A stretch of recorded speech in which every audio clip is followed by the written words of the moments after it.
गर्भवती बहू की हत्या के आरोपी सास ससुर और पति को SC/ST कोर्ट ने गुरुवार को आजीवन कारावास और सबूत नष्ट करने के आरोप में 7 साल के अतिरिक्त कारावास सजा के साथ 5-5 हजार के आर्थिक दंड से दंडित किया। विशिष्ट लोक अभियोजक जय बहादुर माथुर ने मृतका लिच्छिमा की पैरवी करते हुए बताया कि मामला 11 दिसंबर 2012 का है। पीसागन पंचायत के गांव कानपुरा में सड़क किनारे एक महिला की लाश पड़ी होने की सूचना मांगलियावास थाने को मिली थी। लाश की पहचान लिच्छिमा पत्नी सांवरलाल के रूप में हुई थी। प्रथम दृष्टया मामला हत्या का प्रतीत होने पर मांगलियावास थाना पुलिस ने मुकदमा दर्ज कर जांच शुरू की तो पता चला कि विवाहिता की हत्या एक दिन पूर्व ही हो चुकी है, लेकिन ससुराल वालों ने गुमशुदगी की रिपोर्ट नहीं दी। अनुसंधान में पता चला कि लिच्छिमा 7 माह से गर्भवती थी और उसके ससुराल वाले उसे आए दिन मारते पीटते थे। लाश पर भी चोटों के निशान पाए जाने पर ससुराल वालों पर शक हुआ। मृतका के भाई कैलाश चंद ने ससुराल वालों पर प्रताड़ित करने का आरोप लगाते हुए हत्या का संदेश जाहिर किया, जिसके बाद पुलिस ने मृतका के पति सांवरलाल से कड़ी पूछताछ की तो उसने अपने पिता पांचूराम और मां कौशल के साथ मिलकर हत्या करना कबूल लिया।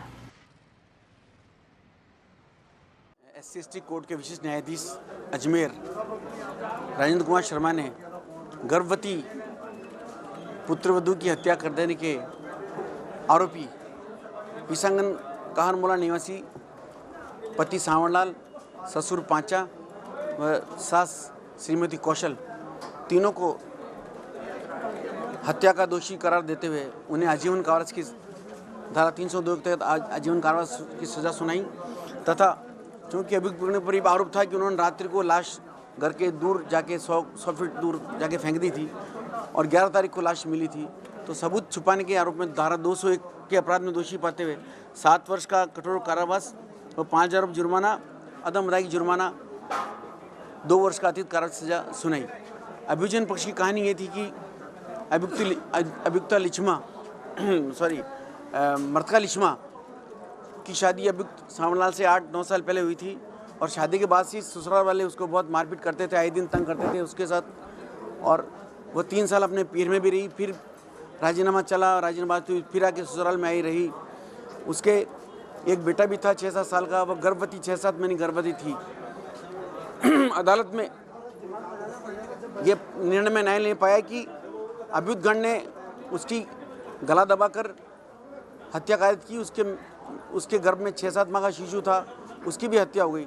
तो अदालत ने बचाव पक्ष की नरम रुख अपनाए जाने की प्रार्थना को ठुकराते हुए अदालत ने अपने निर्णय में ये स्पष्ट कथन किया, उल्लेख किया कि अभियुक्तगण ने एक राय होकर एक नहीं 2-2 हत्याएं की है और एक वधू जो घर में खाना बना रही थी उसकी लाश आटे से सनी हुई पाई गई, तो खाना बना रही थी उसकी हत्या करके, और गले की मांसपेशियां फट गई थी। कम से कम शरीर पर 12 चोटें थी, होठ पर, गले पर, नाक पर जगह चोटें थी और अभियुक्तगण खामोश रहे, उन्होंने कोई रिपोर्ट भी नहीं लिखाई।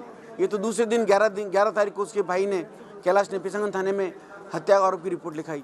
तो अदालत ने ये सारा साक्ष्य देते हुए अभियुक्तगण को कठोर कार्रवाई सजा सुनाई आज।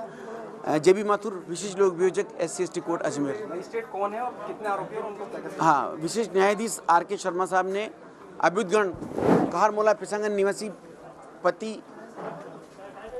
सांवरलाल, ससुर पांचू व सास श्रीमती कौशल को सजा सुनाई। अभियोजन पक्ष की ओर से 20 गवाह पेश किए गए व 26 दस्तावेज प्रदर्शित कराए गए।